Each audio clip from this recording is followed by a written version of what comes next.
그 파스카, 우리가 지금 얘기하고 있는 특히 파스카, 아까 얘기했던 반이라고 했죠. 파스카 성야에 관한 전례를 생각하고 그것을 준비하기 위해서 초기 교회에서는 2, 3일 동안 단식을 했던 그러한 예식이 있었는데, 그러한 것이 조금씩 발전해서 오늘 얘기가 됐던 성삼일이라는 개념이 생겼고요.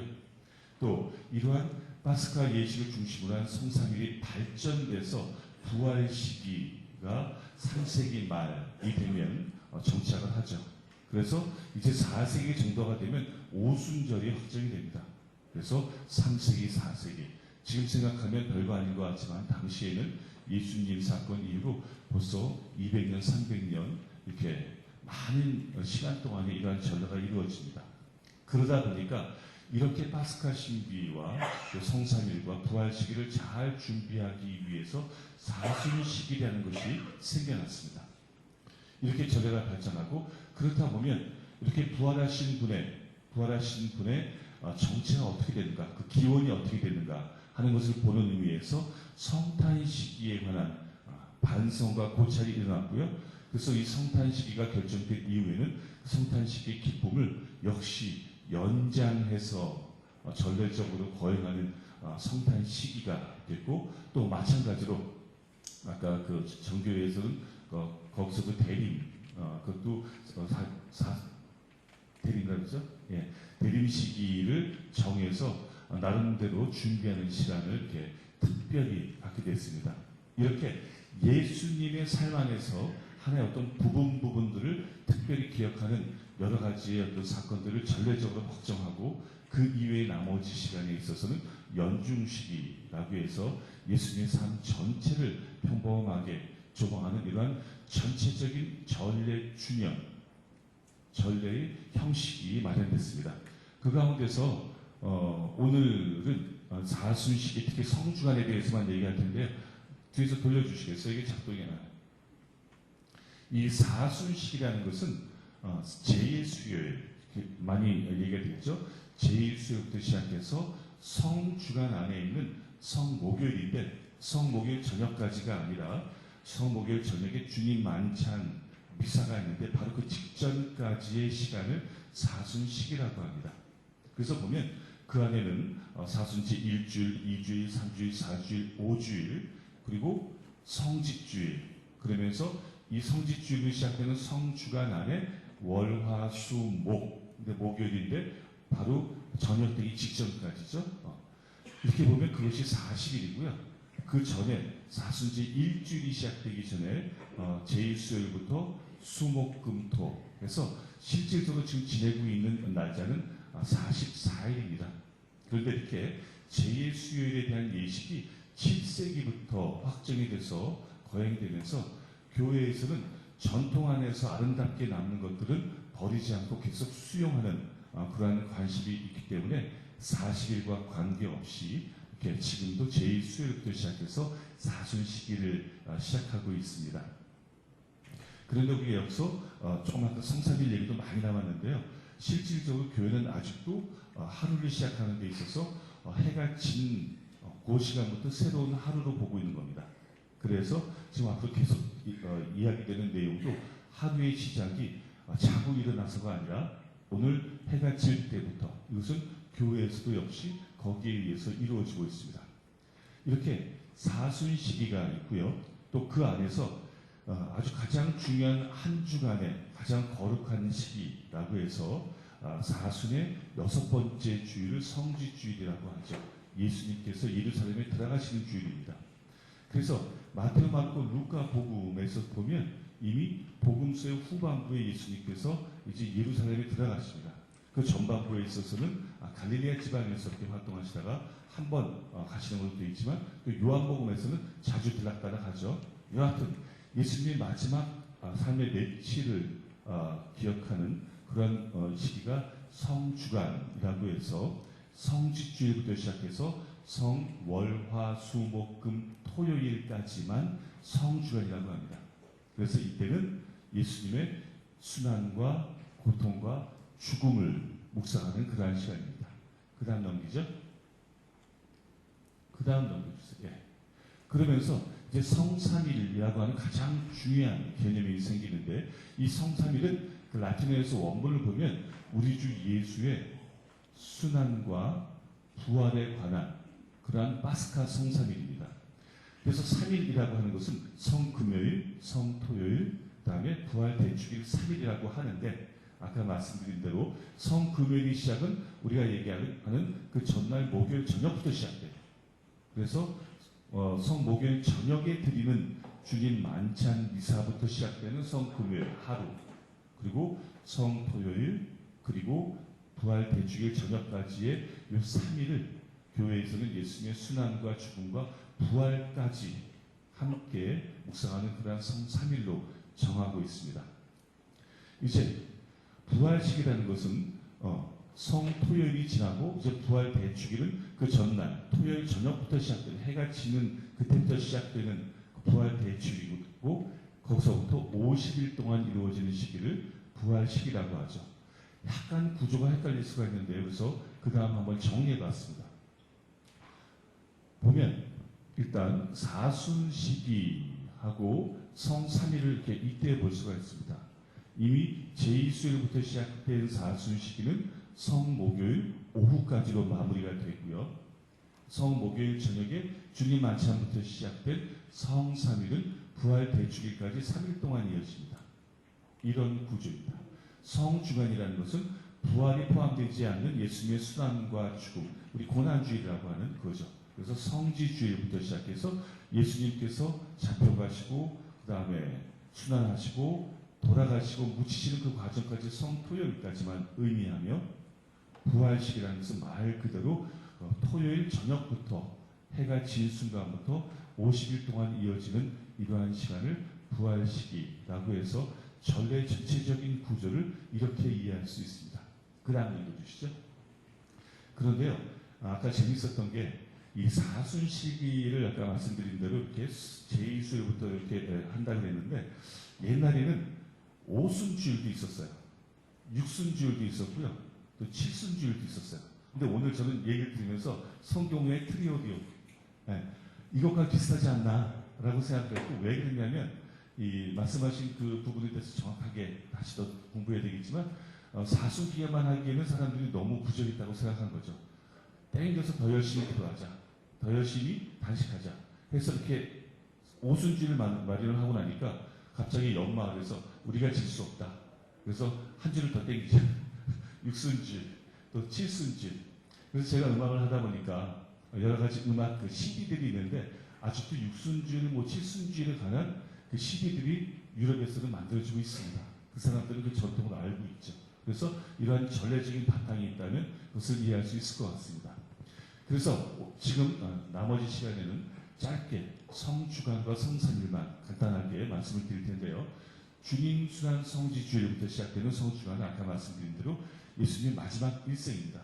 그런데 이때는 성지주일이면서 또 순환주일이기도 하죠. 그래서 예수님께서 저쪽에 키드론 골짜기를 지나서 베파게 쪽에서부터, 베타니아하고 베파게 쪽에서부터 들어가셨던 그 모습을 지금도 예루살렘의 성지주일을 가면 거기서부터 오후에 시작해가지고 수시간에 걸쳐서 전 세계 사람들이 같이 지나다닙니다. 호산나 호산나 노래하면서 하는데, 한국 사람들도 물론 거기 있고요. 각종 뭐 수사님들, 수호님들, 모든 신자들 뭐 다 있는데, 그래도 역시 기타 치면서 제일 노래를 잘하는 민족은 브라질 사람들이었어요. 뭐 상투스 뭐 호산나 그러면서 3시간 동안 걷는데 아주 재밌게 보더라고요. 간혹 한국 사람들도 거기 가서 걷는다고 하는데, 어느 한 해는 이 사물패를 이렇게 하면서 2-3시간 동안 걸었다고 하고요. 그렇게 걸어서 겟세마니 동산을 지나서 다시 키드론 골짜기를 건너서 베차다모카까지 갑니다. 거기서 있었던 모든 사람들이 1시간 동안 같이 춤을 춰요. 춤을 추고 나면 이제 대주교님이 예루살렘 대주교님이 오셔가지고 강복을 하고 그날 마치는 이러한 예식이 있습니다. 그때 예식과 똑같이 진행을 하고 있습니다. 이렇게 시작한 성지 주일날에는 조금 있다가 바로 아까 우리가 얘기 드린 대로 그렇게 환영했던 사람들이 예수님을 죽이라고 외칩니다. 그래서 이 순환 복음을 노래로 하거나 듣는데, 마르코, 마테오, 루카 복음의 순환기를 3년을 주기로 해서 듣게 됩니다. 그래서 예를 들면 요한 세바스찬 바흐의 마테오에 의한 순환기, 바로 그것이 이것을 의미하는 거죠. 또 당연히 하인리 슈츠, 이 개신교의 또 유명한 또 작곡가죠. 이 사람이 작곡한 마르코에 의한 순환기, 그리고 뭐 텔레만이라는 사람이 작곡한 루카복음에 의한 순환기, 이러한 것들이 전부 다 이러한 전통에서 일어납니다. 그 다음 지나죠. 그러다 보면 이제 성 월요일, 화요일, 수요일까지 전례가 특별한 전례는 있지 않습니다. 미사를 그냥 하는데 그 안에 복음서들을 보면 그 내용은 이제 아까도 보니까 거의 비슷한데요.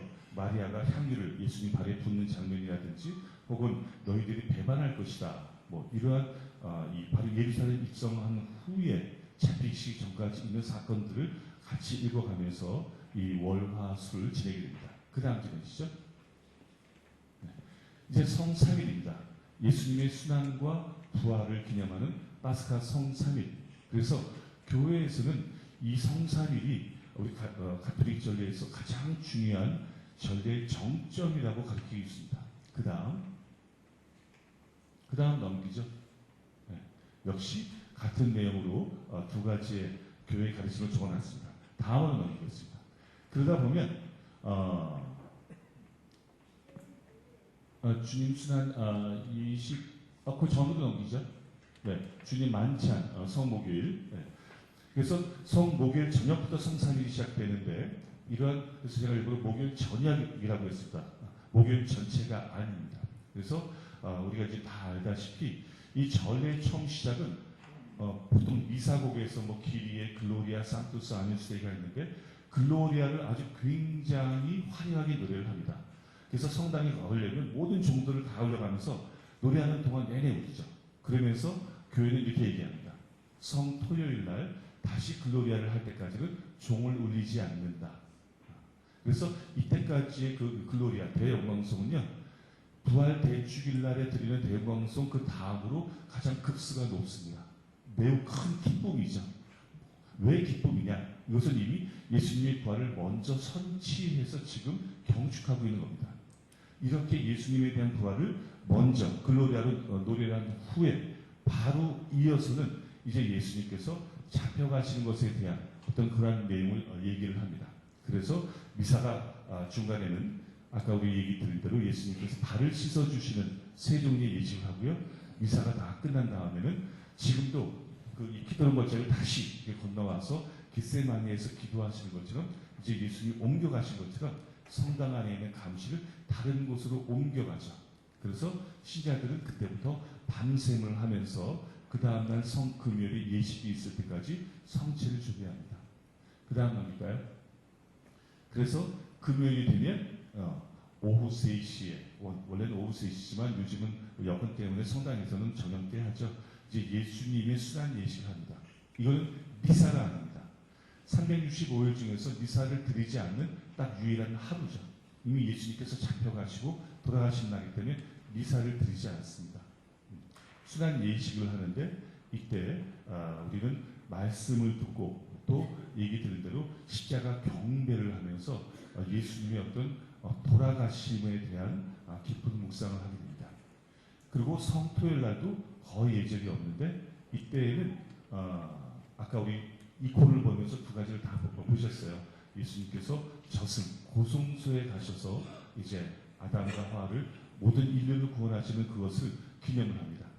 이렇게 성목요일부터 시작된 예수님의 순환이 금요일, 토요일 이어지고요. 그 다음 이제 부활 대축일이 됩니다. 토요일날 저녁에 해가 지고 나서 그 다음날 해가 뜨기 전까지 그 사이에 이제 파스카 성야라는 예절을 하는데 이 안에서는 이미 다 말씀드리신 대로 촛불 예식이라든지 그 아름다운 8세기부터 정착된 그 부활 찬송, 저는 그것도 시민들도 많이 부르셨겠지만 그걸 부르고 나면 한 뭐 10분, 15분 이렇게 오랫동안 불러야 되는 거죠. 정교에 비하면 아무것도 아니죠. 정교 예식이 뭐 워낙 또 멋있으니까. 그러한 이 부활 찬송을 노래하고 또 그것이 다 끝나면 구약의 독서를 들으면서 다시 부활의 의미를 되새기고 성목요일날 그쳤던 종을 다시 울리면서 대영광송을 하면서 이 파스카의 기쁨을 맞이하고 예수님의 부활을 경축합니다. 그리고 이때 알렐루야도 음을 높여가면서 한 번 노래하는 게 아니고 한 번 노래하면 아주 긴 안내를 하는데 그것을 신자들이 받고 음을 높여서 노래하면 다시 또 신자들이 노래하고 다시 한 번 높이고 이러면서 부활의 기쁨을 저희들이 경축하는 그런 의미가 있습니다. 그러다가 이제 그 다음날 이 부활 대축일 난미사가 있습니다.